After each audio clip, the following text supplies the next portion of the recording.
wanted to steal another woman's husband. Whatever you might make of a man if you got him firsthand, there's no doing anything once some other woman's been at him.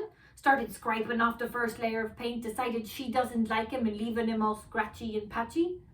But babies come unpainted.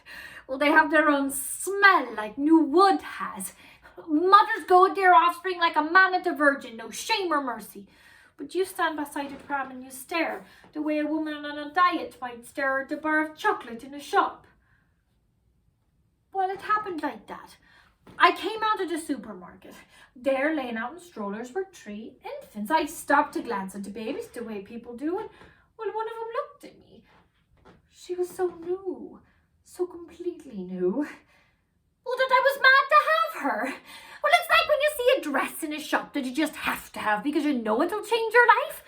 Well, I was overcome with a terrible desire to touch her. Women steal other people's husbands all the time. So why shouldn't they steal other people's babies? Psychologist B.F. Skinner is known as the father of operant conditioning, a theory asserting that the positive or negative effects of our actions will determine whether or not those actions are repeated in the future. While this idea is usually associated with childhood spankings or giving gold stars, it can also apply to how we see ourselves and how society shapes our desires.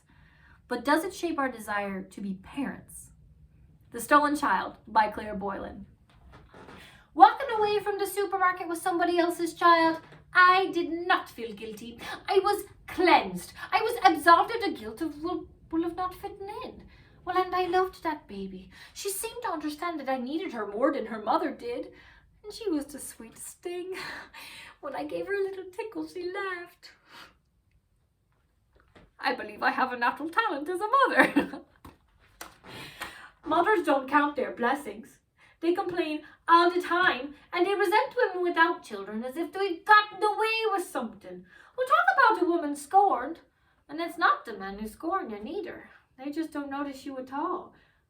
When I look at a woman with her kids and I think she doesn't have a clue. She doesn't deserve her blessings. Mothers who swear they'll die for you in an instant are never there when you need them, but luckily there's frequently someone at hand, as for instance myself, who is willing to poor little thing out of harm's way. I make out all right. I get a bit of part-time work, and I recently took up a hobby. Well, many people are compelled in this day and age to do things that are against their moral constructs, but personally, I took this shoplifting like a duck to water. The trick is, you pay for the big items, and you pinch the small ones. Perhaps it was the pack of nappies in my trolley that did it. Well, I hate waste. I can't remember ever feeling so happy. For the first time in my life, looking into that dear little face, I felt I was understood.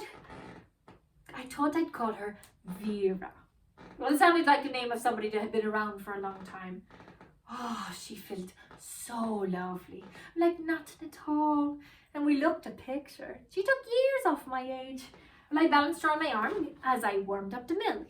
And it was such a nice feeling, though inconvenient, like smoking in the bath. Well, then her face crumpled up and she started to cry. She needed her nappy changed.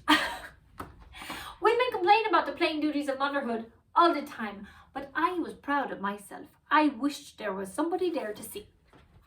I removed the little pink romper and I began to unwrap the swaddling. Oh! A jet of water shot into my eye and I slammed the swaddling shut. The smile on the child's face grew and she began to chort. I slowly peeled back the swaddling again. There, growing out of the bottom of its belly, was a wicked little ruddy horn.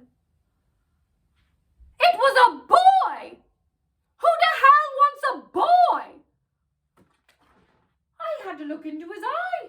A man's eye, already calculating and bargaining. Hypocrite, I said to him, going around with that sweet little face. Now, the trouble with taking things that don't come to you lawfully is that you have no redress. You have to take what you can get. The thing is, Vera, well, I changed his name later. The shock was too much to come to terms with all at once. I never thought of babies as anything but female. I never considered that they came into potential rapist mode. You do have some things in your favour, though. You look very nice with all your clothes on.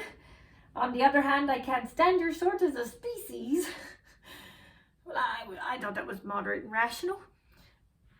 The keynote is, I said to him, compromise. We'll just have to give each other plenty of space. He opened his mouth and began to howl. Have you ever known a man who could compromise? In the space of half an hour, he was completely transformed and bellowed like a bull. I got the feeling it wasn't even personal. It was just something that he did whenever he felt like it. Well, I changed his nappy and I bounced him on my knee until his brains must have scrambled.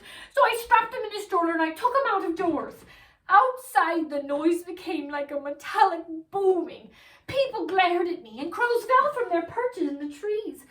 I began to feel quite mad. I wanted to lie flat on the pavement, but you can't when you're a mother. Your life is not your own anymore. I added a cup of tea or a pea all day long. When I got home, I rushed to turn on the news. Well, by now it'd be reported missing. His desperate mother would come to the TV and beg whoever had him to please give her baby back.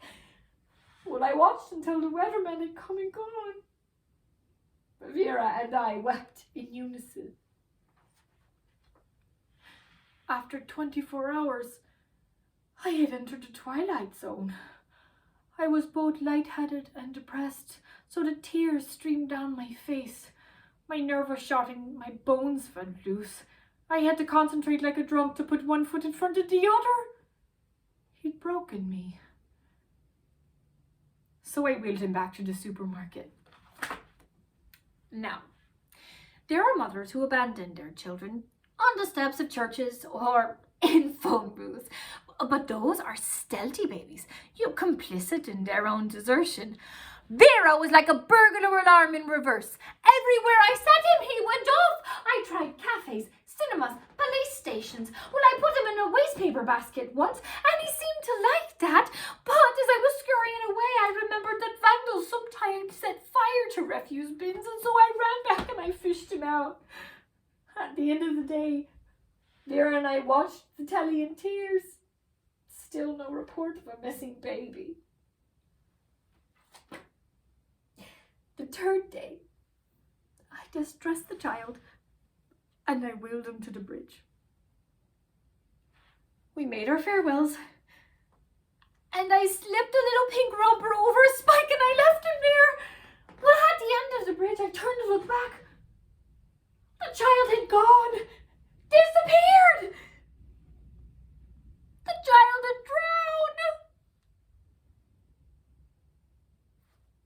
But then he surfaced. Well, he bobbed into view and he bounced in the water. And then I realized he was swimming. He was fairly walking underwater like Jesus. Or crawling, since he hadn't learned to walk yet.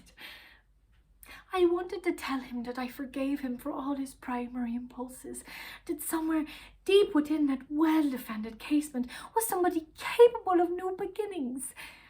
So I jumped into water. He didn't notice. He'd started his new life as a fish. But the simple touch of human warmth restored him to the human world. And he began to holler.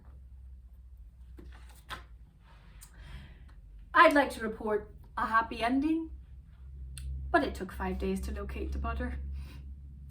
She said she hadn't slept a week since he'd been born, but she was his mother, so she'd take him back if someone sent her a Walkman to drown out the noise.